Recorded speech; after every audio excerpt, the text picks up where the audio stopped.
Bless you, my brothers and sisters.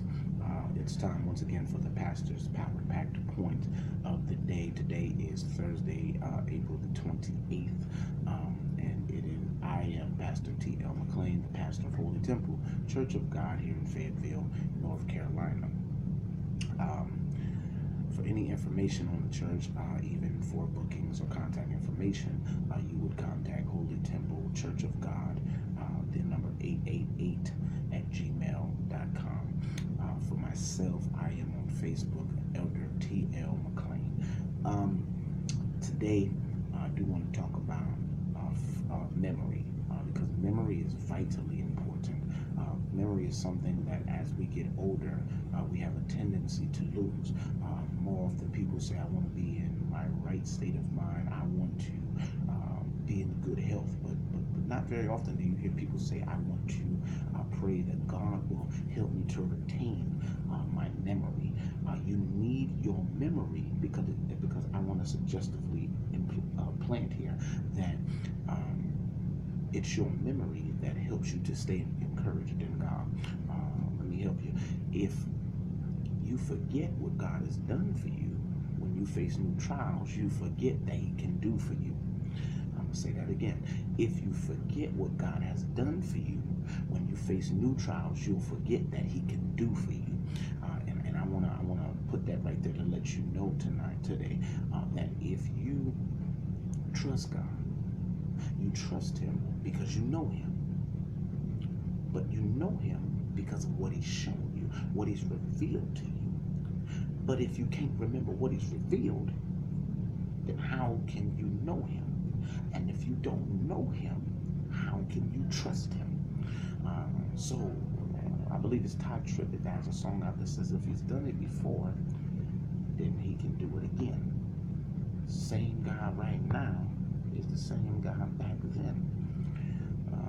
Then there's a song they used to sing, my soul looks back and wonders how I got over.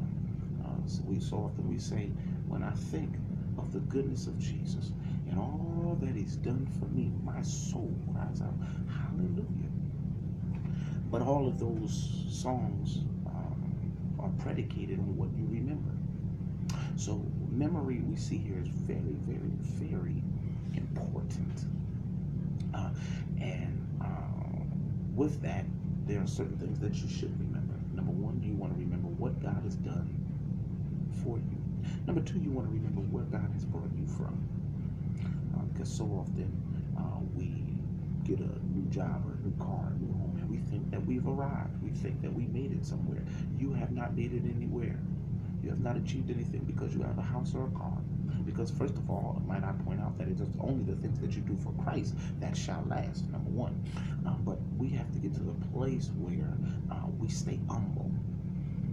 We have to get to the place where we keep God in the forefront of our mind and in the forefront of our focus. We can't get to a place where we think we're so such and much and so high and mighty. Because let's not understand, even though some of us may have packaged cheese, a lot of us started out with block cheese. Even though we may now can go to the grocery store and get prime ribs, you have to understand a lot of us started out with canned meat. Let's not, yeah, you're drinking bottled water, but you used to play in the fire hydrant. Let us stay humble before God. You see, the next thing you want to remember is people. You want to remember who was there for you in your times of need, when you did not have a car. Who gave you rides? When you didn't have money to put in the offering table, who slipped you $5 with that little church handshake? You understand now?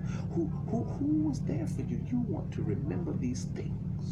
Keep these things in your mind. That way, when you get where God is taking you, you won't mishandle those who properly handled you, who helped you, who gave you a helping hand. You won't turn your back on the very ones who helped you. All right.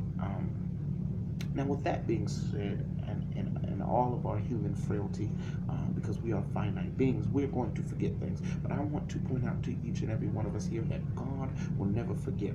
If I may tell a testimony, I went to the DMV some time ago, and when I went to the DMV, when I got there, I purposed to get there early, and when I got there, I sat down. I told people what I'm there for, whatever. Got my little ticket. I went and sat down. And here in Fayetteville, over on 301, there's monitors up on the wall, and they have, you know, the little lights, and whenever it's your turn, the automated system will announce, now calling number such and such, and your number will appear on the screen. And so, as I said, I got there quite early. There were a few people there, but over the course of time, a lot more people showed up, and I came to realize that some of the people who were getting called, I was there before they were, and I couldn't quite figure out why all these people going before me when I was here before them. And I got there and I began to get a little impatient, and I began to get unruly, you know, and not unruly, but just a little disturbed. And I sat there, and after a while, finally, my name was called, and I got up. I was happy. I was excited, and I said, when I get up there, I'm going to give this instructor a piece of my mind. And when I got up there and I spoke to the examiner, the instructor, or what have you, we began to talk, and I asked him. I said, why is it that I had to wait so long to be called when I know that I was here before the majority of these people?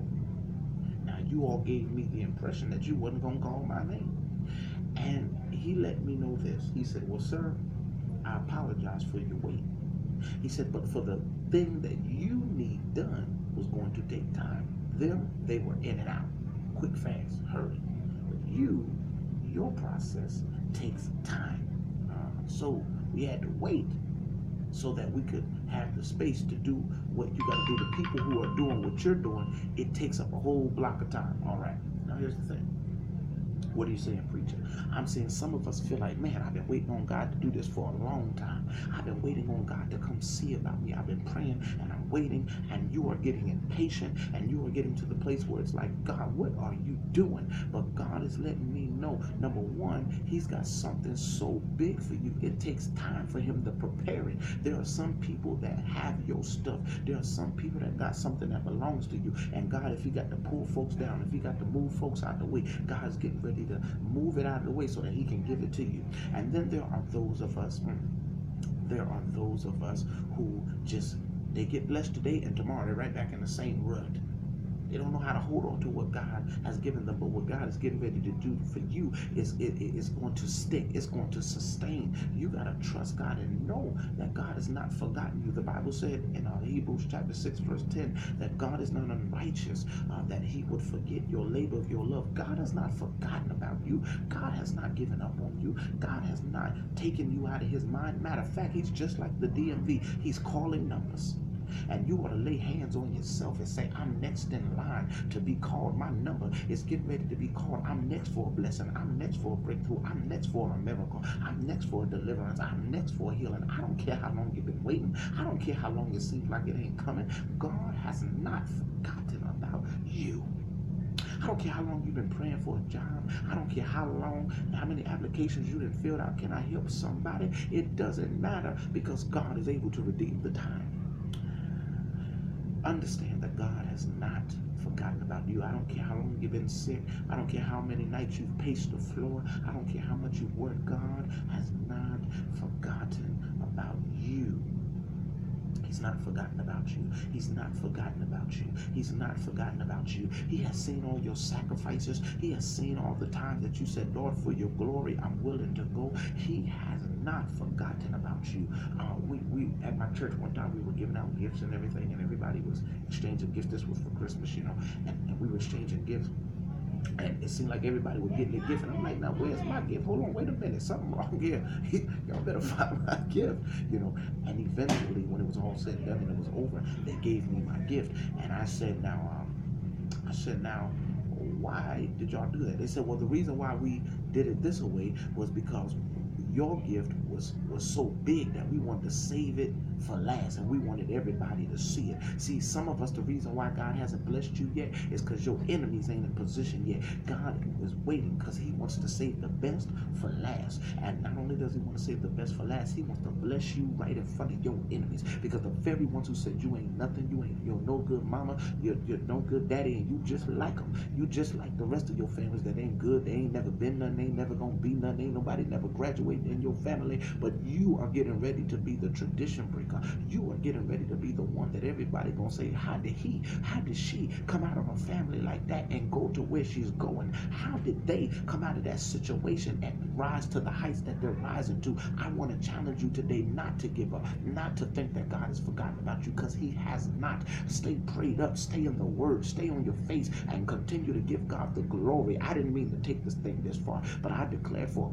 God, if you hold on to God with everything that you got, he'll take you to places you never dreamed. He'll put his anointing on you. He'll put his glory on you. And the same ones that kicked up dust on your name will be the same ones that'll praise you when they see you make it. The same ones who wouldn't give you a ride will be the same ones asking you, can they get a ride? The same ones who said you'll never be nothing will be the same ones asking you, can you help them get a job? The same ones who said you was a liar, that you wasn't anointed, will be the same ones asking you to come preach at their church, asking you to get them appointments. All I'm saying to you is be encouraged, because God has not forgotten about it. Ooh. And this has been the Pastor's Power Packed Point of the day. I love you all. Be blessed. Heaven smile upon you. Once again, I am Pastor T.L. McLean, and this has been your Pastor's Power Packed Point of the day.